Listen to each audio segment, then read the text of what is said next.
Здруженијата за заштита на животните веќе подолг период алармираат дека состојбата со единствениот стационар во Скопје за бездомни животни Вардариште се наоѓа во катастрофална состојба и бараат од градските власти да покажат интерес за санација на стационарот. И Драгана Вилковска од Левица на вчерашната седница на Советот на град Скопје побара јавното предпријатие Комунална хигиена и градот Скопје да обезбедат средства за реконструкција на стационарот Вардариште, каде што минатата година Шинтирската служба заловила 1182 кучиња. Според незините зборови, состојбата во стационарот не ги задоволува условите за престој на кучињата и истите умираат во големи маки, како резултат на болестите кои ги демнат таму. Вилковска нагласи дека дезинфекцијата на стационарот е неодложна и задолжителна, пошто би требало да следува и реконструктивен зафат.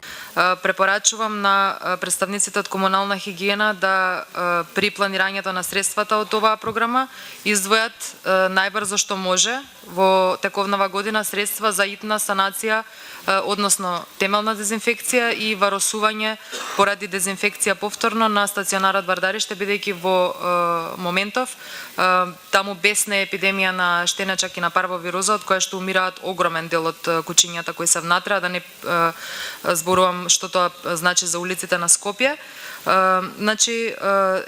тоа не се многу средства, дезинфекцијата може и веднаш да се почне најбрзо со извршување, поради тоа што во моментов стационарот е секциониран, односно во студениот дел не се чуваат животни, така што полесно може да се изведе ова, имајќи предвид дека едниот дел би се користел за реновирање, другиот дел би се чувале животните и така. Неопходно е ова што побрзо да се изврши, повторувам, бидејќи представува моменталната ситуација закана и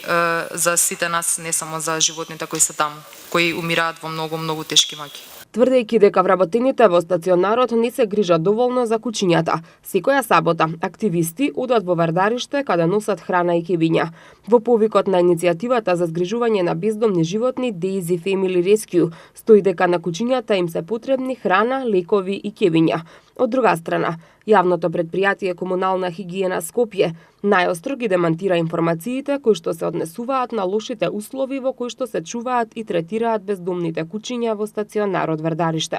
Инаку, Советот на град Скопје вчера ја изгласа програмата за инвестиции во јавното предпријатие Комунална хигиена, во која што најголем дел од средствата ќе бидат наменети за канцелариски мебел и канцелариска опрема, како и за правење стратегија за справување со ризици.